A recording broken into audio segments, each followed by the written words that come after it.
이번 주 요절은 우리 고린도후서 6장 10절 말씀입니다. 고린도후서 6장 10절. 서로 이렇게 반전의 말씀이 이렇게 대꾸로 되어 있는 그런 요절인데요. 같이 한번 또 암송하고 읽고 말씀 잠깐 나누겠습니다. 근심하는 자 같으나 시작. 근심하는 자 같으나 항상 기뻐하고 가난한 자 같으나 많은 사람을 부요하게 하고 아무것도 없는 자 같으나 모든 것을 가진 자로다. 고린도후서 6장 10절 말씀. 아멘. 우리 일꾼들을 하나님의 일을 하는 사람들 그렇게 이야기하죠. 교회 일꾼들을 하나님의 일을 하는 사람들 이렇게 이야기하는데, 사도 바울은 고린도후서 6장에서 그 일꾼들을 어떻게, 사역자들을 어떻게 부르고 있냐면 하나님과 함께 일하는 사람들 그렇게 부르고 있습니다.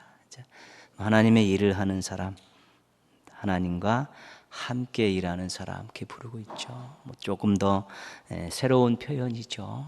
그래서 하나님과 동역한다, 그런 의미도 있고요.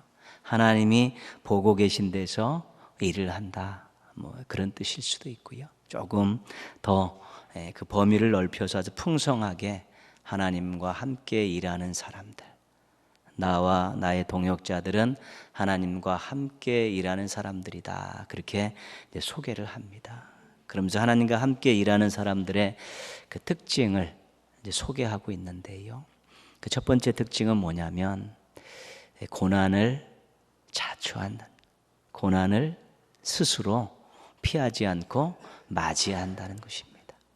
그러니까 하나님과 함께 일하다 보니까 여러 가지 많은 어려움들이 있는데 그것들을 외면하지 않고 그냥 스스로 그 고난을 선택하고 있다는 것이죠. 그래서 환난, 궁핍, 매맞음, 갇힘, 자지 못함, 먹지 못함, 복음을 전하면서 당했던 그런 많은 일들을 억지로 당한 것이 아니라 선택했다는 거예요. 본인들이 스스로 자발적으로 선택했다, 이제 그렇게 이제 고백하고 있습니다. 그러면서 또 한 가지 특징은 뭐냐면 하나님과 함께 일하면서 많은 어려움이 있었지만 절대로 이 고난 가운데서 신앙을 잃어버리고 당당함을 잃어버리지 않았다는 것입니다. 쥐어 맞고 배고프고 힘든 상황, 고난 상황 속에서 주의 일을 하지만 절대로 불평원망하지 않고 신앙의 절개를 지키고 자신들을 핍박하는 그런 사람들에 대해서도 당당함을 잃어버리지 않았다, 이제 그렇게 이제는 고백하고 있습니다. 우리는 하나님과 함께 일하는 사람이다. 아무리 어렵고 힘들어도 스스로 선택하고 그 길을 걸어가고, 또 그것 때문에 너무 힘들어서 신앙을 우리가 또 저버린다든가 또 불평원망한다든가 또 우리를 핍박하는 세상에 대해서 초라한 모습으로, 비겁한 모습으로 살지 않고 당당한 모습으로 살았다, 이제 그런 엄청난 이제 고백을 하고 있는 것입니다. 하나님과 함께 일하기 때문에 환경에 질 수 없었다는 것입니다. 하나님과 함께 일하기 때문에 그 신실함을 지킬 수 있었다는 것입니다. 하나님과 함께 하기 때문에, 하나님과 동역하고 하나님과 함께 일하기 때문에 아무리 어려운 것도 잘 참아낼 수 있었고 하나님에 대한 신실함을 버릴 수 없었다는 것이지요. 그래서 주의를 하는, 또 주님의 일을 하는, 또 맡겨진 사명을 감당하는 사람들에 있어서 어렵고 힘든 일이 있어도 하나님과 함께 일하기 때문에 제가 이 일을 감당하겠습니다. 그러나 제가 감당하려고 선택한 이 일 때문에 하나님을 원망하고 불평한다든가, 또 이것 때문에 핍박하는 환경을 향해, 세상 사람들을 향해 초라한 모습으로 서지 않습니다. 나는 떳떳합니다. 하나님과 함께 일하는 사람입니다라는 자긍심을 잃어버리지 않았다는 것입니다. 그래서 이런 멋지고 아름다운 모습을 이제 비유적으로 이제 설명을 하는데 오늘 요절이 그 마지막 부분입니다. 앞에 부분 보시면요, 속이는 자 같으나 참되다, 무명한 자 같으나 유명한 자다, 죽은 자 같으나 살아있다, 징계를 받은 자 같으나 죽임을 당하지 않는다. 오늘 요절로 들어가서요, 근심하는 자 같으나 항상 기뻐한다, 가난한 자 같으나 많은 사람을 부유하게 한다. 거의 눈에 보이는 형편은, 인간의 눈으로 바라보는 형편들은 아주 안 좋은 것입니다. 주어 맞고 배고프고 또 쫓겨다니고 막 이러니까 인간의 눈으로 볼 때는 형편없는 모습들이지. 그런데 그 모습이 인간의 눈으로 볼 때는 그렇지만 그 속에 하나님이 함께 하심에 대한 증거를 통해 볼 때는 정말 반전이라는 것입니다.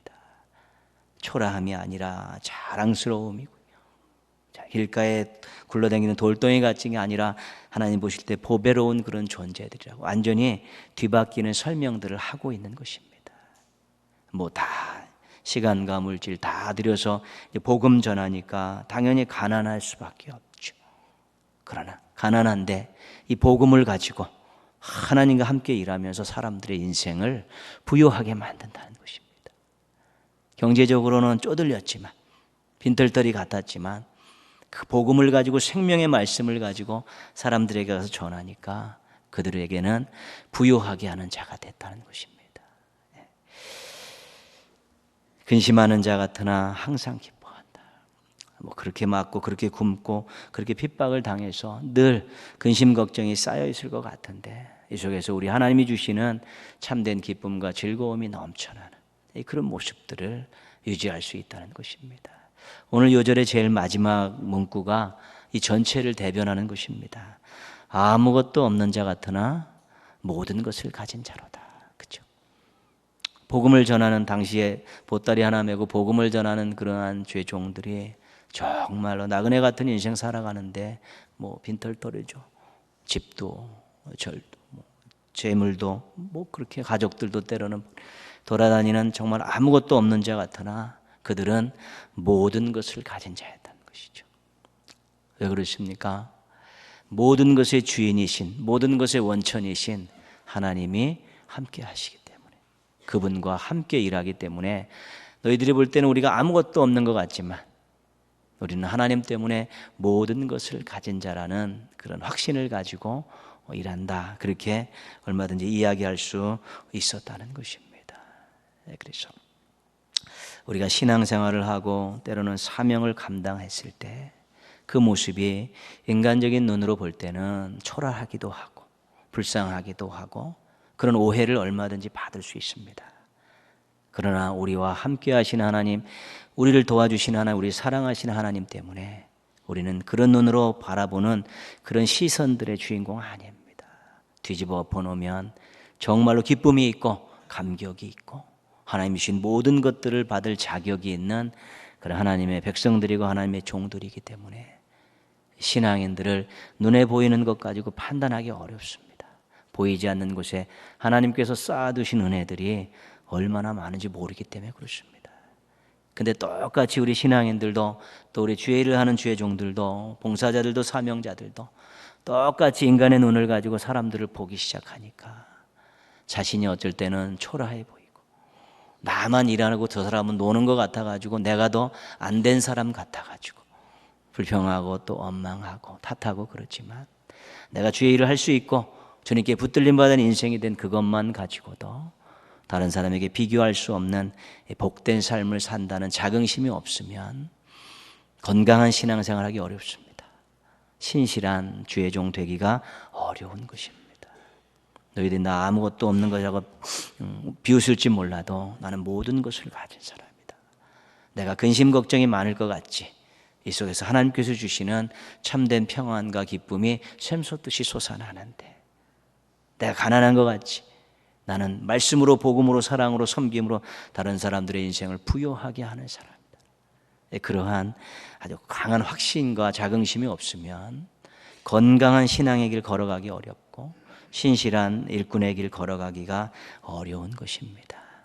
우리 하나님과 함께하는 인생, 하나님과 함께 일하는 일꾼, 이런 분명한 자신의 정체성을 가지고요, 내가 아무것도 없는 것 같지만 모든 것을 가진 자라는 그런 확신 속에서 신앙의 길 잘 걸어가시고 또 사명의 길 잘 걸어가는 행복하고 멋지고 알찬 인생들 되시기를 주님의 이름으로 축복합니다.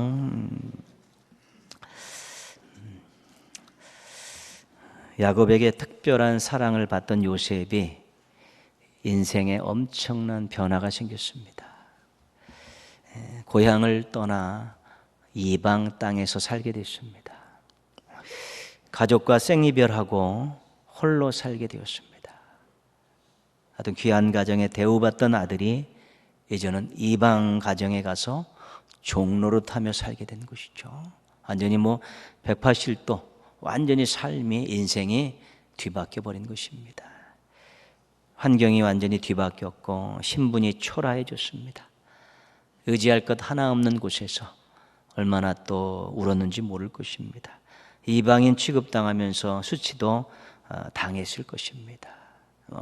망망대해에 떠있는 이르편주와 같이 사막을 걸어가는 나그네의 그런 외롭고 초라한 모습 같은 것이 애굽 땅에 던져진 그런 요셉의 모습입니다.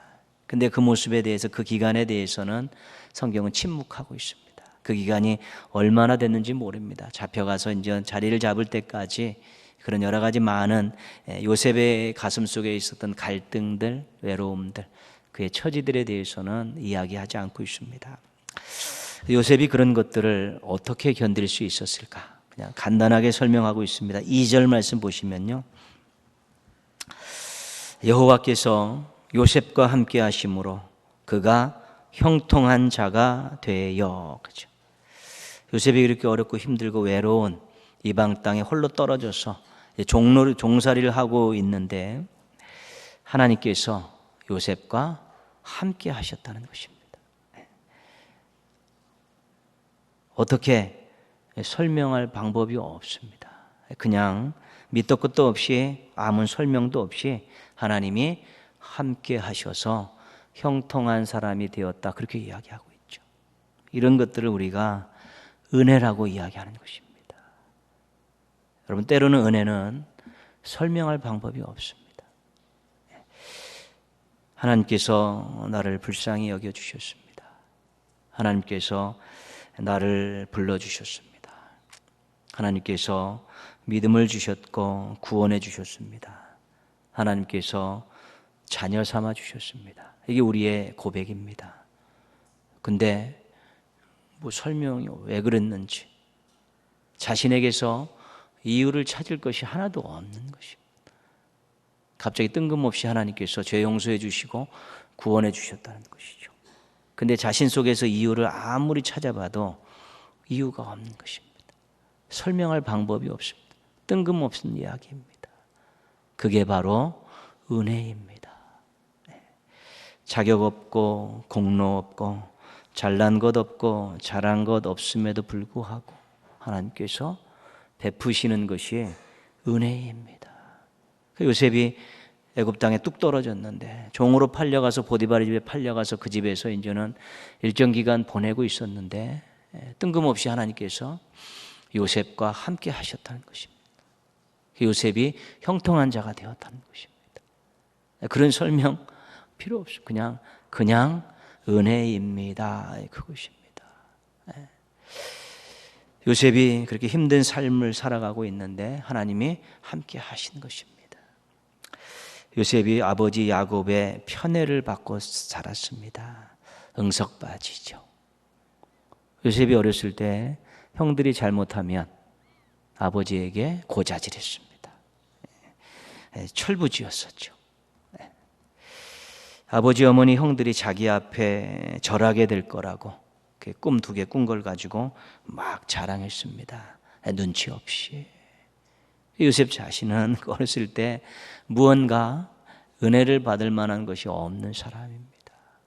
그런데 애굽으로 잡혀갔는데 그곳에서 하나님께서 함께 하심으로 형통한 자가 되었다, 그렇게 말씀하고 있죠. 그러니까 요셉이 정말 하나님이 그 애굽 땅에서 함께 해주시지 않았으면 그는 그냥 그렇게 종살이 하다가 어느 시점에서 인생을 마감해야 될 그럴 수밖에 없는 것이죠. 그러나 하나님께서 요셉과 함께 하셔서 형통한 자가 되었다라는 그 어떤 설명도 갖다 댈 수 없는 그런 은혜의 사건이 요셉에게 임한 것입니다. 요셉의 인생에서 가장 큰 은혜는 가장 힘들고 어려울 때 임했습니다. 자신의 힘으로 아무것도 할 수 없을 때, 가장 힘들고 어려울 때 하나님께서 은혜를 베푸셨습니다.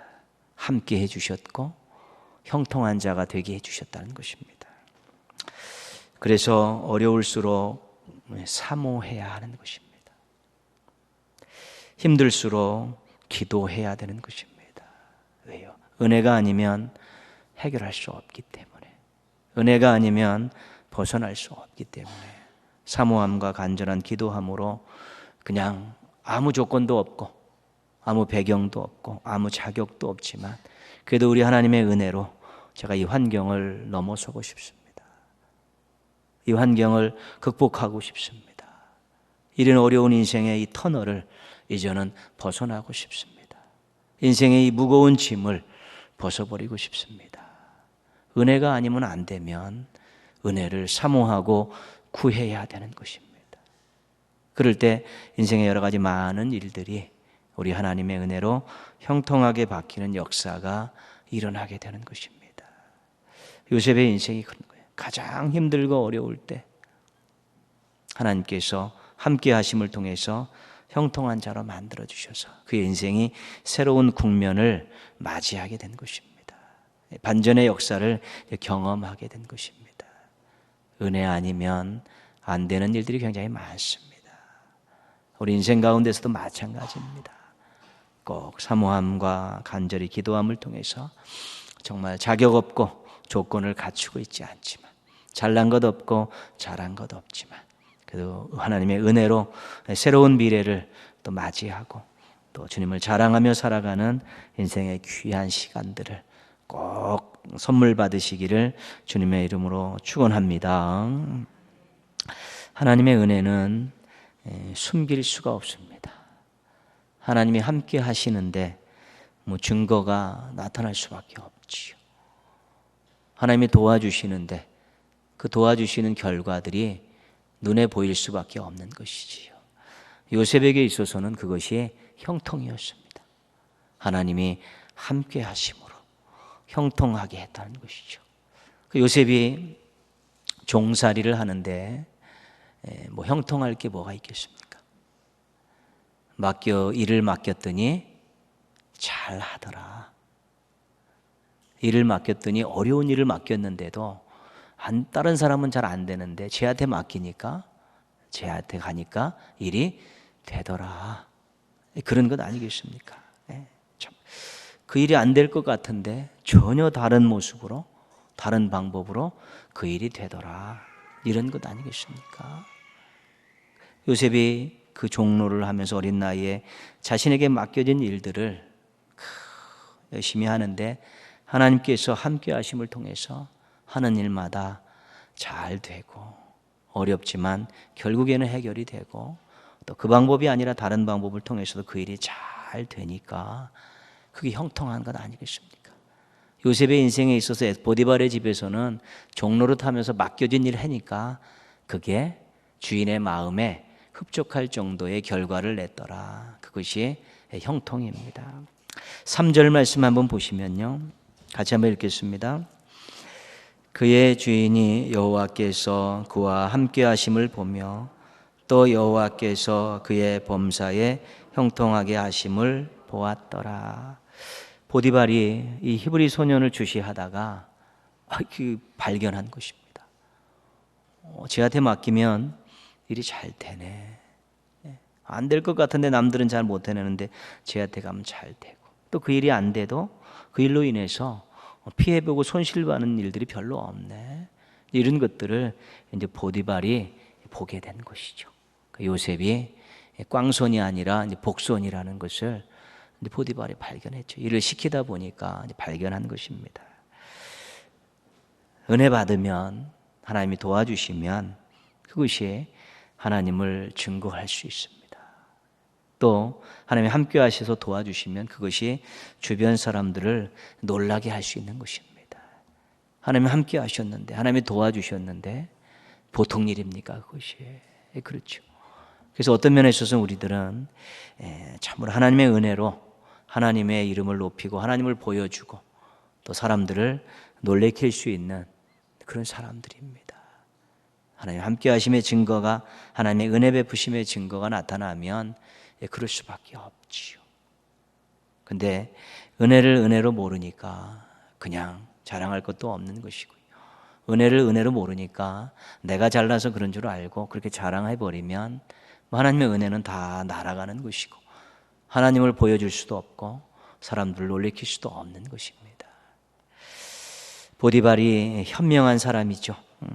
저희 복동이다. 그래서 요셉에게 가정 총무를 맡기고 모든 것들을 다 위임했죠. 네가 한번 해봐라. 너한테 가서 너한테 맡긴 일들이 참 잘 되더라. 안 돼도 손해는 별로 없다더라. 다 맡겨버린 것입니다. 이방인이지만 하나님의 함께 하심에 그 형통을 보고 모험을 거는 것이지요. 어린 나이에 소년이지만, 이방 소년이지만 그가 한 일에 대한 결과를 눈으로 보았기 때문에 그에게 다 맡기는 그러한 한 표를 요셉에게 던진 것입니다.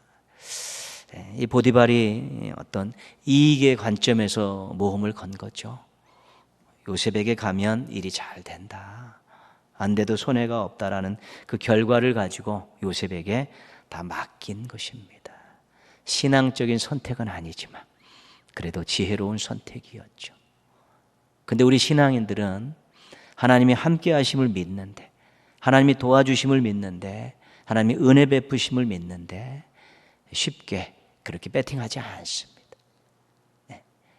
그는 결과를 가지고 자기의 이익의 관점에서 요셉에게 모든 것을 위임했는데, 우리 하나님이 함께 하시고 하나님이 능력이 있으신 분이라는 것을 믿는데도 우리는 어떤 일에 대해서 확신을 가지고 거기에 무언가를 걸지 못하는 그런 모습들이 얼마든지 있을 수 있다는 것입니다.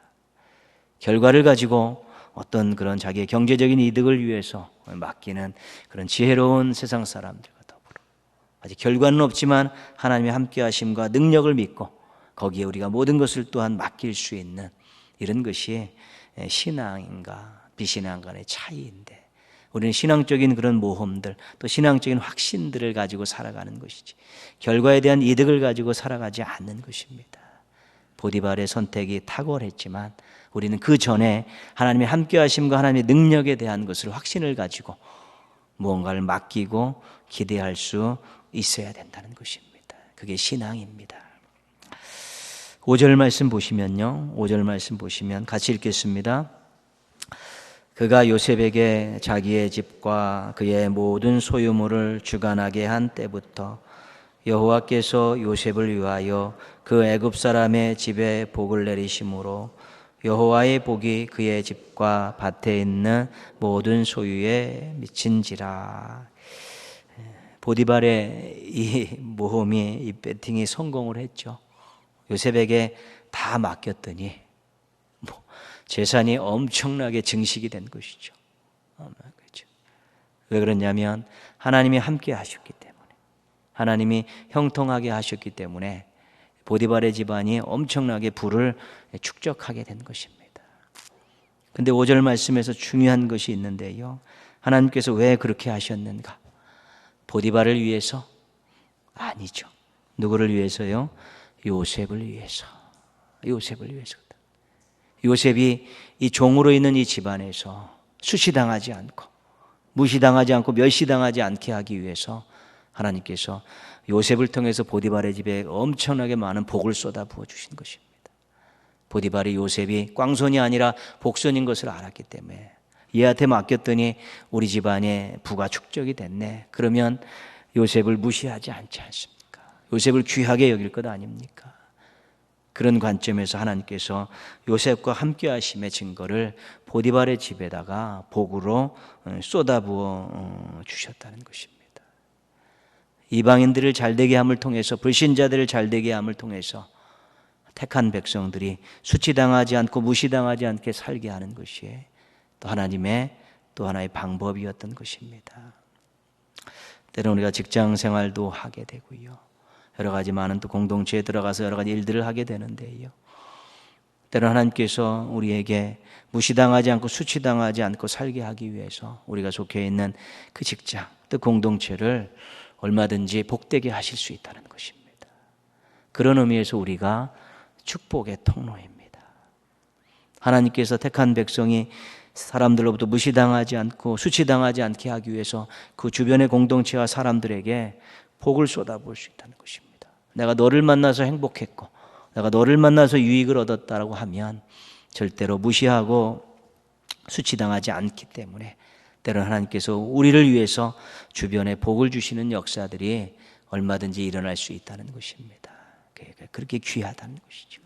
그 아깝지 않고 그 신자들에게 믿지 않는 주변 사람들에게 많이 쏟아부어 주시면서 우리 한 사람 한 사람을 보배롭고 존귀히 여기시는 하나님, 어떤 대가를 치르셔라도 우리를 세우시려는 그 하나님의 마음을 또 하나님이 하시는 일들에 대해서 우리가 늘 기억할 수 있어야 되는 것입니다. 하나님께 감사하고 또 우리가 축복의 통로로 산다는 그러한 자긍심이 있어야 되는 것이지요. 자신들이 잘나서 그렇게 잘 사는 것 같지만 실은 택한 백성들을 위하시는 하나님의 섭리였던 것도 있는 것입니다. 택한 백성을 보호하시기 위한 하나님의 섭리도 있다는 것입니다. 그런 의미에서 자기가 잘나서 행복하게 사는 것 같지만 때로는 우리 택한 백성 한 사람 때문에 하나님께서 그들에게 복을 주실 수도 있다는 것입니다. 그것이 우리들이 축복의 통로로 살아가야 되는 아주 귀한 또 삶의 모습이기도 한 것입니다. 어쨌든 요셉 이방 땅에 딱 떨어진 외롭게 떨어진 그 하나님의 그 백성을 보호하시기 위해서 하나님께서 보디발의 집에 엄청나게 많은 복을 쏟아 주시고요. 앞으로 우리가 계속 이제는 살피겠지만 애굽이라는 나라에도 하나님께서 그 한 요셉을 위해서 엄청나게 복을 쏟아 부어 주시는 것들을 우리가 또 보게 되는 것입니다. 축복의 통로라는 자긍심을 가지십시오. 나 때문에 내 주변 사람들이 내가 속해 있는 공동체가 잘 될 수 있고 나 때문에 내게 속해 있는 직장이 또 잘 되고 형통하고 번성할 수 있다라는 그런 마음들을 가지고 하나님을 신실하게 또 잘 섬기면서 주변에 있는 사람들과 여러분이 속해 있는 공동체에 또 하나님의 엄청난 복을 또 나누어 주는 축복의 통로의 사명들 잘 감당하시기를 주님의 이름으로 부탁드리겠습니다. 이러한 가운데 요셉에게 위기가 찾아오죠. 보디발의 아내가 동침하기를 요구한 것입니다. 주인의 아내는 본인에게 맡겨진 상황이 아니기 때문에 절대로 안 되는 것이죠. 그러나 이 거절의 후유증이라는 것은 항상 있을 수 있는 것이지요. 그러나 그걸 생각할 겨를이 없습니다. 9절 말씀 보시면요. 이 집에는 나보다 큰 이가 없으며 주인이 아무것도 내게 금하지 아니하였어도 금한 것은 당신뿐이니 당신은 그의 아내임이라. 요셉이 자신의 신분을 들어서 거절을 합니다. 나는 우리 주인의 종이다. 종이 나에게 이 집안에 있는 모든 것들을 다 맡겼지만 그 주인의 아내 당신은 나에게 맡기지 않았다. 나는 주인의 그 명령에 불순종할 수 없다. 주인이 맡겨주지 않은 일에 내가 거기에 관여할 수 없다. 그래서 그가 종이기 때문에 주인께서 맡겨주지 않은 것에 대해서 내가 함부로 할 수 없다라는 그런 종의 입장에서 자신의 신분을 종이라는 입장을 가지고 철저하게 낮아진 모습으로 주인에게 예를 갖춰야 된다는 그런 의미로 거절을 하고 있는 것입니다. 그런 의미에서 요셉이 충성스러운 사람이죠. 주인이 맡겨주지 않은 것에 대해서 내가 함부로 할 수 없다. 위임된 상황이 아니기 때문에 내가 할 수 없다라는 종의 입장에서 충직한 모습으로 거절을 합니다. 9절 그의 아내임이라 그 다음 읽겠습니다. 그런즉 내가 어찌 이 큰 악을 행하여 하나님께 죄를 지으리까. 이젠 자신의 신앙을 들어서 거절을 하는 것입니다. 하나님이 나와 함께 하시는데, 하나님께서 나를 형통케 해주셨는데, 하나님께서 나를 보고 계신데 내가 어떻게 죄를 범할 수 있느냐. 신앙의 입장에서 이제 거절을 하고 계신 것이지요. 요셉이 그 종으로 열심히 일하는데 하나님이 함께 하셔서 자신을 형통케 하셨기 때문에 요셉의 마음속에는 하나님이 나와 함께 하신다는 확신이 있었습니다. 그래서 어떤 일을 맡겨주든지 할 자신이 있었던 것이죠. 더불어서 하나님 나와 함께 하시기 때문에, 내 곁에 계시기 때문에, 나를 지켜보고 계시기 때문에 내가 절대로 하나님께서 원하지 않는 이 일들을, 죄를 범할 수 없다라는 그런 생각도 분명히 가지고 있었다는 것입니다. 그래서 거절할 수 있었던 것입니다. 물론 그런 일들에 대해서 자신이 보이지 않는 곳에서 어떤 일을 하면서 자신의 부와 이득을 또한 신분을 또 상승시킬 수 있었을지 모르지만, 하나님이 함께 하신데, 하나님이 곁에 계신데, 하나님이 보고 계신데 내가 어떻게 그 일을 할 수 있느냐라는 그러한 믿음이 있었기 때문에 아주 어떠한 또 불이익을 당할지 모르지만 단호하게 거절할 수 있었다는 것입니다. 그래서 이 하나님의 함께 하심은 두 가지 측면이 있습니다. 하나님이 함께 하시기 때문에 복을 누릴 수가 있는 것이고요, 하나님이 함께 하시기 때문에 내가 죄를 지을 수가 없는 것입니다. 그 두 가지를 다 붙들고 있어야만이 우리가 신앙과 삶에 있어서 우리가 풍성함을 누릴 수 있고 또 하나님 보시기에 아름다운 인생들을 만들어갈 수 있게 되는 것입니다. 야속하지요. 충성스러운 종이었던 요셉이, 또 신실한 하나님의 종이었던 요셉이 결국은 이 일로 인해서 감옥을 가게 되는 것입니다. 뒷부분은 우리가 다음 시간에 이제 보게 될 텐데요, 감옥에 가서도 21절 말씀 한번 앞에만 조금 읽겠습니다. 21절, 여호와께서 요셉과 함께 하시고, 감옥에서도 하나님께서 함께 하시는 역사를 경험하게 되는 것인데, 어떤 일이 일어났는가는 다음 주에 보고요. 마태복음 5장 10절에 보시면요, 의를 위하여 핍박을 받는 자는 복이 있나니 천국이 그들의 것임이라. 하나님 원하시는 일들을 위해서 그 길을 걸어가고 그 일을 함을 통해서 핍박을 받으면 복이 있다는 것이죠. 어떤 복이냐면 천국이 그들의 것임이라. 뭡니까? 하나님이 함께 하시고 하나님이 통치하신다는 것입니다. 그러니까 정말로 하나님의 뜻을 받들어 살다가 어려움을 당할 수 있지만, 그래도 하나님께서는 그 고난의 현장에 함께 하셔서 통치하시고 마음속에 하나님 나라의 참된 평안과 복을 허락해 주신다는 것입니다. 함께 하시는 인생은 계속 함께 하시는 것입니다. 복에 있어서나 죄를 이김에 있어서나 여전한 것입니다. 그래서 우리가 하나님이 함께 하신다는 사실을 말씀을 통해서 약속을 받았습니다. 그리고 오늘까지도 하나님이 함께 하시는 것 때문에 그건 믿고 의지하고 위로와 소망을 갖고 살아가고 있습니다. 이제 그 믿음 가지고 우리가 형통의 복을 누리는 또 인생의 한 면이 있고요, 또한 죄와 싸워서 승리하는 인생의 한 면도 있다는 것입니다. 그게 함께 하심의 진정한 형통한 자, 승리하는 자, 이것이 함께 하심의 결과로 우리의 인생 가운데 나타나는 아름다운 증거들이 될 수 있는 것입니다. 임마누엘, 하나님이 함께 하십니다.